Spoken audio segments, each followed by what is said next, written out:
New this morning, President Trump says he recently had an MRI during a recent visit to the Walter Reed Medical Center. We had an MRI. How unusual is this, and why might the president have had an MRI during this checkup? Hello everyone, I'm British Chris and I'm really American. And for those of you out there who are saying, well, you don't look or sound American, I'll have you know I'm as American as apple pie.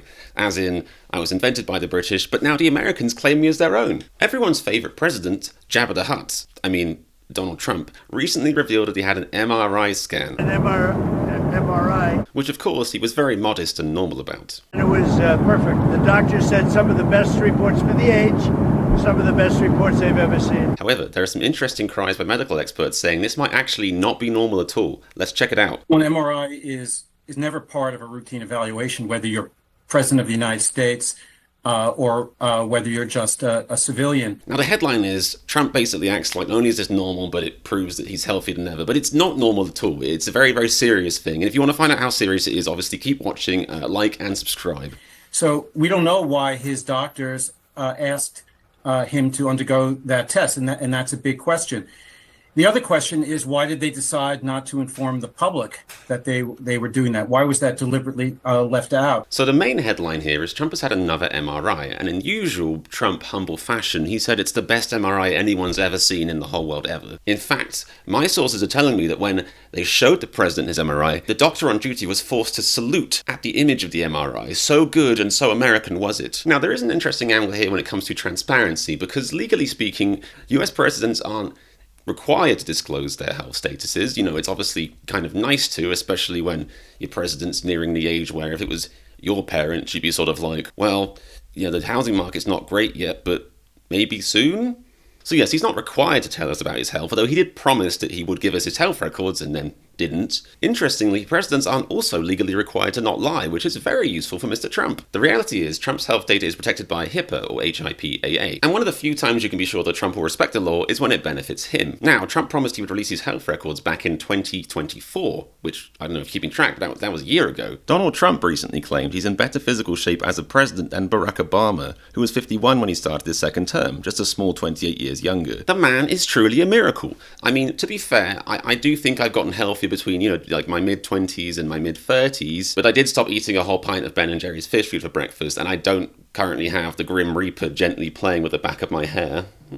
Also, why does everything have to be the best, the biggest, the most corruptest? Some of you out there might be blaming Trump for this issue, but honestly, he's genuinely not the cause. As a Brit, I can tell you it's a uniquely American issue. It blew my mind when I first came here how every single place in this country claims to have the world's best something, the world's best pizza, the world's largest shoe, the world's biggest fan of couches. I remember, you know, about 10 years ago maybe, I was doing a Midwestern road trip, which is something I wouldn't recommend to anyone to do ever. And my friend and I, kind of stuck for stuff to do or see or anything, decided to stop at the world's biggest frying pan, which was, you know, a monumental disappointment, to say the least. The world's most disappointing frying pan, sure. The world's biggest, if that is the world's biggest frying pan, it's not a competition that should be engaged in, really. Forget it. But anyway, the problem with this whole Trump MRI thing is not so much that, you know, we deserve to know every single aspect of its health. It's that he's at an age where that sort of thing is concerning. He's someone who's, to put it mildly, not the most transparent individual. And sometimes I think the only thing more concerning than Trump actually being in the White House is what would happen if Trump wasn't in the White House, if he generously decided to, you know, or shall we say, vacate the premises early. I know the general logic is that it couldn't possibly be worse than what's happening right now, but I would say that power vacuums don't tend to be the most predictable of things. You know, it is a vacuum. Stuff gets sucked. That metaphor didn't go anywhere. The other thing about this is that there's precedent for this in the office of the president. See what I did there? Precedent. There's precedent. Because he's not the first... I wanted to say Prime Minister. God, my life used to be so simple. He's not the first president to get really, really ill or really old when serving and kind of, you know, have people around him covering up his health. It's just the idea of, you know, Trump getting really, really, really frail and then the people around him sort of covering it up like some horrible Weekend at Bernie's thing is scary. Man, there'll be so much more room for Weekend at Bernie's jokes if we had Bernie Sanders as president. Although, if that were the case, there probably wouldn't be any need for this channel. I mean, what would the titles be? American public stunned as taxes cover healthcare. CEOs fume as mothers are allowed to spend time with their newborn babies. Just doesn't have the same ring to it. Now, obviously, the real problem here is that an MRI is a very, very serious thing. I know Trump's saying it's the very best and the very brightest and the very MRIist ever recorded, but the reality is, as the professional says, you don't just get an MRI as a regular checkup. And don't forget, this is America, the land of for-profit healthcare, where healthcare CEOs would genuinely rather inject a baby with rat poison if it saved them 2 cents on a line item. At no point have I ever gone to the doctor and doctor's been like, while you're here, I obviously just looked at your bollocks and I banged your knee and all that good old-fashioned doctor stuff. How about a going $100,000 million machine? In fact, the only time I got an MRI was for the casual, totally routine, non-serious event of when I got into a car crash. Which brings me back to the presidency. Now, as the doctor said in that clip, the reasons for getting an MRI might be related to neurological issues, back problems, heart issues, and it seems completely unlikely that Trump would have any of those. President Trump says he recently had an MRI during a recent visit to the Walter Reed Medical Center. See, this is what people mean when they say that the mainstream media is in collaboration with the Trump presidency, because, they're normalizing it. They're like, President Trump says he recently had an MRI, but the truth is, President Trump said he recently had an The White House has not provided a definitive reason publicly for why Trump had that second medical exam in the span of a year. And over the summer, we know that he was seen with a bruised hand, and the White House announced he was diagnosed with a circulation issue. Now, Donald Trump's makeup guy is incredible. The way he matches the skin tone, it's flawless. You can barely tell. Well, an MRI is never part of a routine evaluation, whether you're president of the United States or whether you're just a civilian. So we don't know why his doctors asked him to undergo that test, and that's a big question. The other question is, why did they decide not to inform the public that they were doing that? Why was that deliberately left out? What's kind of funny about this is that as Trump gets older and older, he just seems to not help spilling the beans on stuff he's not supposed to talk about. They probably went to this whole effort to suppress the visit, don't let the press see footage of him going. But then in Air Force One, he's like, I had an MRI, and someone behind him, his staff, were like, oh. In fact, I think these days trying to keep Trump from spilling, secrets, including state ones, is probably about as hard as it is to keep Tom Holland from spilling, future spoilers about the Marvel Cinematic Universe. This really spectacular imaging technology that basically involves using a very strong magnetic force and radio frequency waves.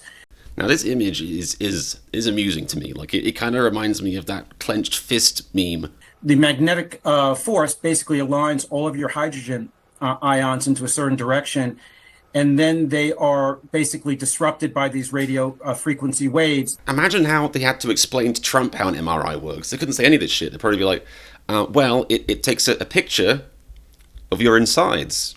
When I see patients in the clinic, particularly new patients, and you're trying to develop a doctor-patient relationship, it's based on trust. The patient has to trust that not only am I competent to provide care, but that I'm going to tell them the truth. Wow, and what I'm hearing there really is that there's far higher standards for, a local doctor than there is for the man who's basically running the entire planet. Now, in related news, the Daily Beast posted this article and an accompanying video about basically how frail President Trump looked when on his recent trip to Japan. Let's check out the footage.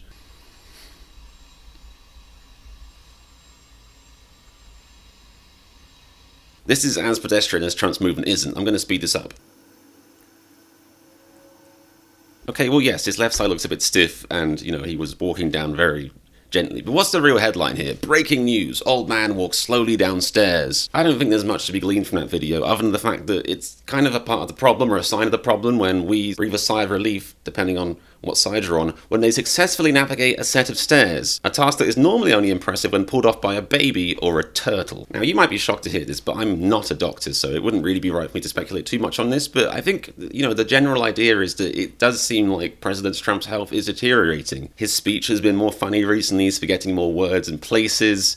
He behaves more inappropriately. His vocabulary is downgraded from a 4th grade level to a 2nd grade level. He disappeared for a week, which nobody really seems to talk about. And let's think about this logically. Let's say you can put the man and who he is and what he's done to the side.